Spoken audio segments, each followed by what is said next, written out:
Hey guys, and welcome back to my channel. Thank you for joining me for another video. Thank you for joining me for the second video of 2020. I am really excited to be creating good habits this year, creating productive habits to have the healthiest, happiest, productive year of my life, hopefully. So I'm trying to set myself up for good habits this year and hopefully promote and perpetuate better habits throughout the rest of the year as well. This is just trying to get the year started on a high and try and create those good habits that can consistently see me through the whole year. So grab a cup of tea and let's get into the video.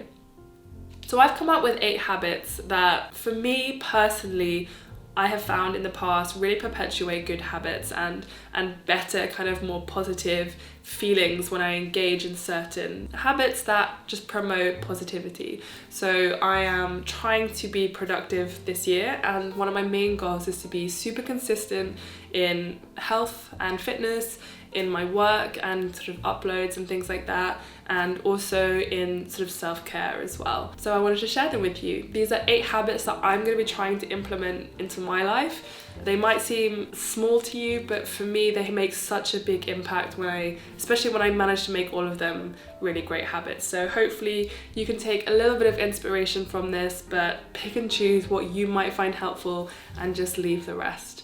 So without further ado, let's just get into number 1. So the first one is to simply do 10 minutes of tidying every morning. And this might seem like, small thing that you might not realize the impact, but when I am living in a tidy space, it makes me so much more productive. There is nothing worse than sitting down to film a video or to get some work done and it being messy. Honestly, for me, it has such a big impact on being distracted, feeling kind of anxious about just stuff being everywhere. And honestly, when I tidy up and keep a level of consistency in terms of the cleanliness in my space, my workspace and my chill space, my food space, it just allows me to have no distractions and none of my kind of attention is being taken away from the task that I'm doing. All I have left to do is my work. So that's number 1, creating the habit of doing 10 minutes of tidying every morning. Or it could be evening for you, whatever works better. The second one is kind of a more creative habit for me, and it's to, again, perpetuate habits that fuel creativity and allow my brain to have that space to just kind of think. So it's to write down every single idea I have for a video, for a project, for anything to do on Instagram, etc. And it's because I want to be able, 1, to remember all the ideas I have, but 2, the more I write my ideas down, the more ideas spring from those kind of initial ones. So writing everything down actually fuels my creativity. And when I come and sit down later to plan out videos for the next week or the next couple of weeks, I can go back and look at those ideas and take inspiration from them. And even if I don't necessarily use them, they're a great kind of springboard into thinking about other ideas that might work even better. So writing down all of my ideas, just keeping a little notebook with me everywhere I go, or you can do it on your phone obviously, but just writing them down, every single one, is one of the habits that I'm going to be implementing this year to help fuel my creativity and come up with hopefully new and interesting ideas. The next one is to set aside some time to work on either new skills or skills that I just want to improve each week. This definitely, again, will help me be productive and to be creative, because I'm trying really hard to set aside time and be more scheduled in my approach to learning so that it doesn't kind of get left behind. Sometimes when you're self-employed, you don't necessarily set as much time aside as you would if you're working for a big company, etc., to actually learn new skills. And even though I'm learning new things when I'm editing, when I'm filming, when I'm out and about, when I'm interviewing people, sometimes you don't really have that necessary time that you need to really work on even some skills that you find particularly difficult and boring, but that will actually help you enormously. So setting aside time, even if it's an hour a week, is going to be one of my biggest habits this year that I'm going to focus on.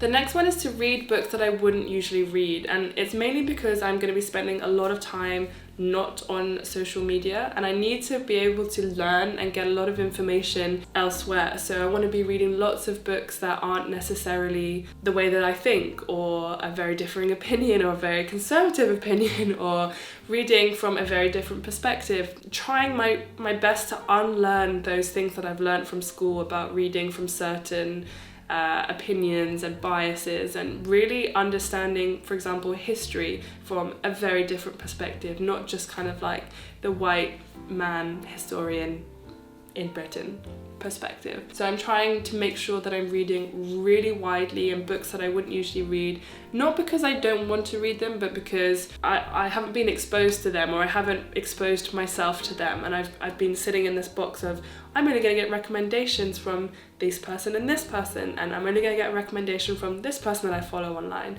And I want to be much more broad and really open my mind to every perspective possible, and especially perspectives I don't agree with.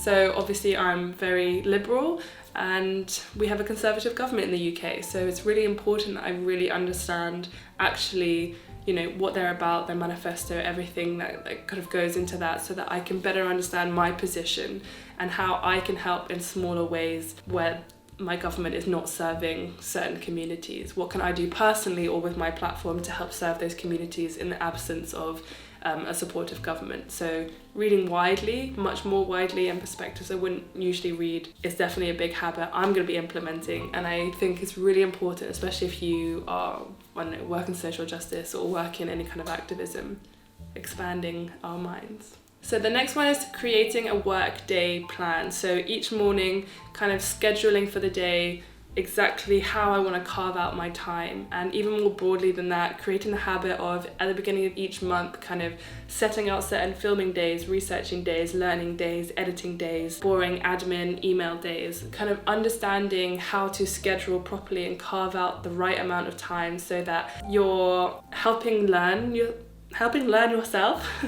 helping to perpetuate learning new skills, helping to fuel your creativity, helping to do a lot of research so that you're actually up to date if you do work in things like environmental activism or social justice. Make sure that your activism really is intersectional, so carving out time to read books by authors that you wouldn't necessarily read, or ensuring that you are up to date listening to podcasts and listening to different perspectives, and ensuring you're actually doing positive things rather than doing more harm by not learning and listening to other people and kind of internalizing their perspectives, and ensuring that you are putting that back out into the world in a positive way and in a supportive ally way. So definitely creating a schedule for these different types of things is a habit that I'm going to be implementing, and I think it's really important, especially if you're self-employed, for being productive, to helping with your creativity and your skills and getting a lot of work done in a shorter amount of time.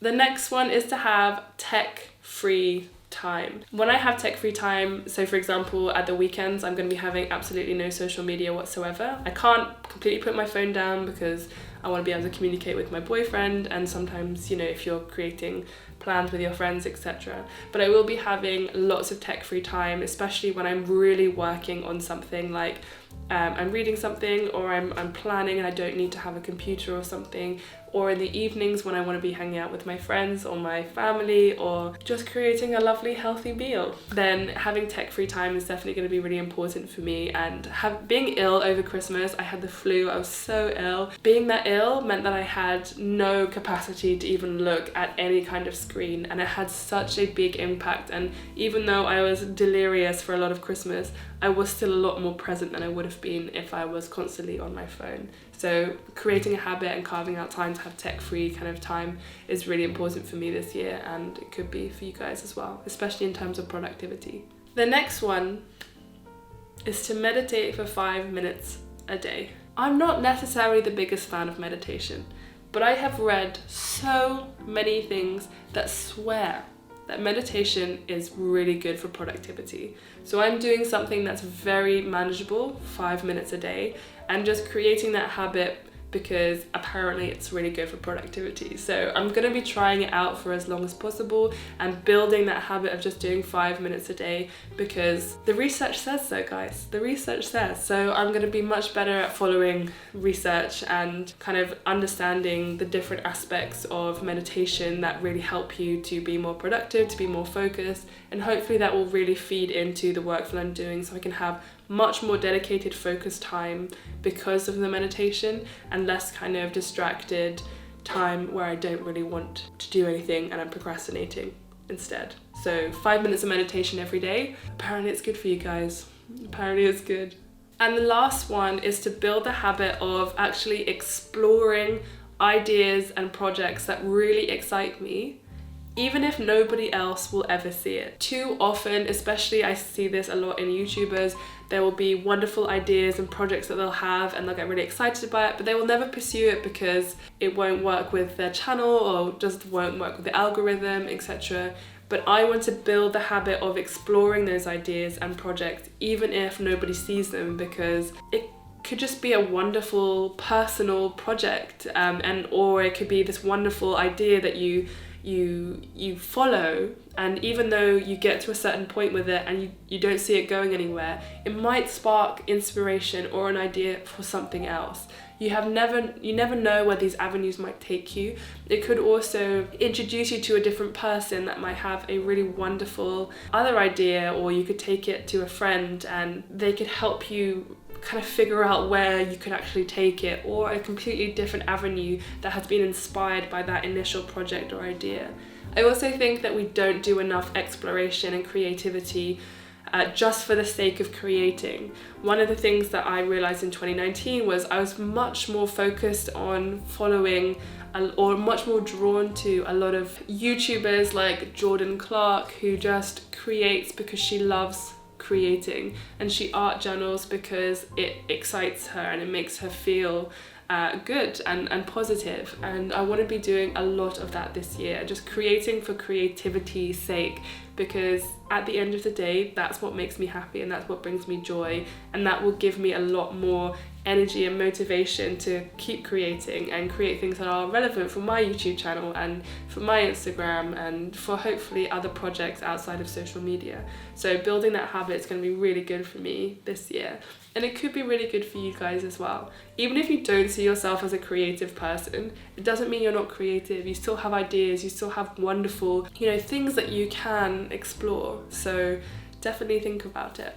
But yeah, those are my 8 habits that I'm going to be implementing this year, and if any of them seem like habits that you think are really great and really positive, then please leave them in the comment section below and let me know which ones you're going to be exploring. So yeah, I'm really excited for this year. I think it's going to be really wonderful and productive, and even if it doesn't end up being that great, I've still started it on a really positive note, and that's still a win for me. So thank you so much for watching. I really appreciate it, and I'm going to see you guys next week. So thank you very much.